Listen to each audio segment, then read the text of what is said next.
There's this technology that's, well, it's everywhere. It's so much a part of our lives we don't even see it anymore. I'm talking about Wi-Fi. We use it all day, every day, but how does it really work? Let's get into it. I mean, think about it. Have you ever just stopped for a second, right as your phone is connecting, and thought, what is actually happening right now? In that empty space between your phone and that blinking box in the corner, what is that signal? How is it magically carrying a movie or a video call with your family or even this right to you? Well, the answer, when you really get down to it, is actually pretty simple. It's not magic. It's not some kind of digital sorcery or anything like that. At its heart, Wi-Fi is just a really, really clever use of something that's been around forever. Good old radio waves. Okay, so let's start right there with that basic idea. When you hear radio, you probably think of, listening to music in the car or maybe walkie-talkies. But it turns out the exact same principle is what's powering your wireless internet. Yeah, that's right. Wi-Fi isn't even the name of the technology. It's just a brand name. It's basically a label for a whole bunch of rules, or standards, that let our devices talk to each other.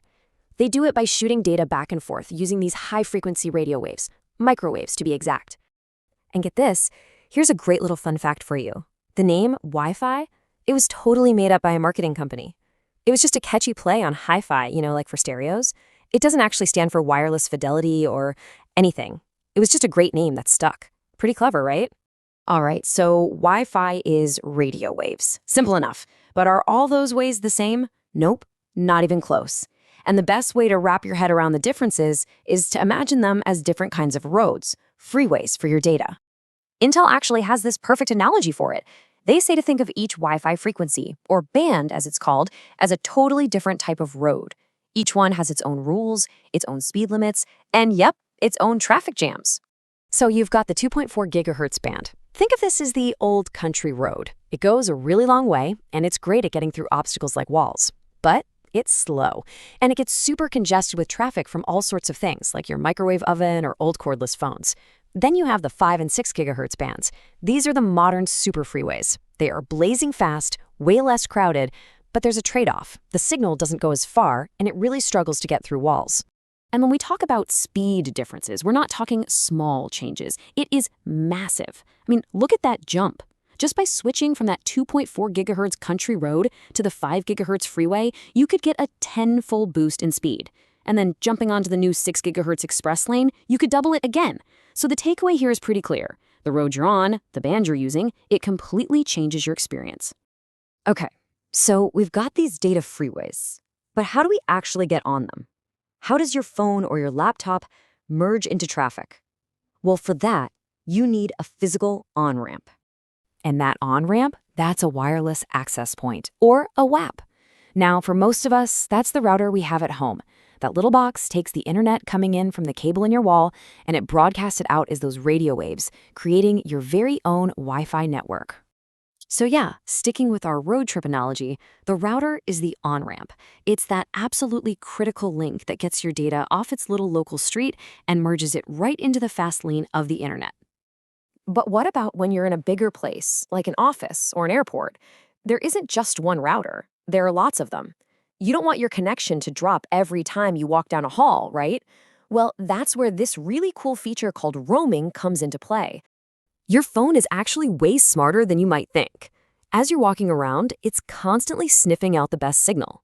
It's checking out all the nearby access points, looking at their signal strength, seeing how much traffic they're handling, and then, so fast you don't even notice, it seamlessly hands you off from one to the next. It's like a perfect relay race, keeping you connected without skipping a beat. Okay, this brings up an even bigger question. How does Wi-Fi handle all this traffic? How does it keep everything from just becoming one big, chaotic mess of signals crashing into each other? Just picture a busy coffee shop, right? You've got people on laptops, phones, tablets, dozens of devices, all hitting the same network at once. How on earth does that work? Why isn't it just one massive, permanent traffic jam? The answer has one of those super technical, kind of scary names, but the idea behind it is just brilliant. It's called orthogonal frequency division multiplexing. Yeah, I know. Just forget the name. Don't worry about it. What's important is what it does. Basically, OFDM acts like a super smart air traffic controller for your data. See, Instead of having just one big runway where only one device can land its data at a time, it splits that main channel into hundreds of tiny parallel runways. That means your laptop, your phone, your friend's tablet, they can all send and receive data at the same time without ever colliding. That's the magic that makes Wi-Fi work so well in crowded spaces and fight off all the interference out there. So, up to now, it's all been about radio. But what about the future?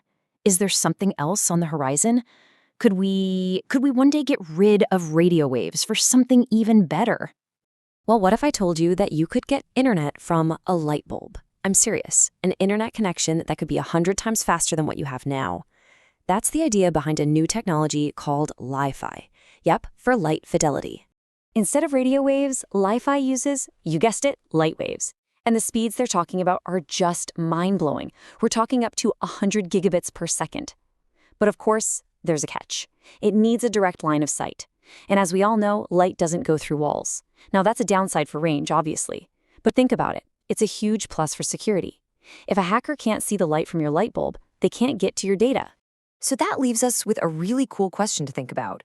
We've got our good old radio-based Wi-Fi, which is getting faster all the time, but now we have this totally new idea of using light to connect. It really makes you wonder, doesn't it? Is the future of our wireless world going to be a big showdown between radio and light? I guess we'll have to wait and see.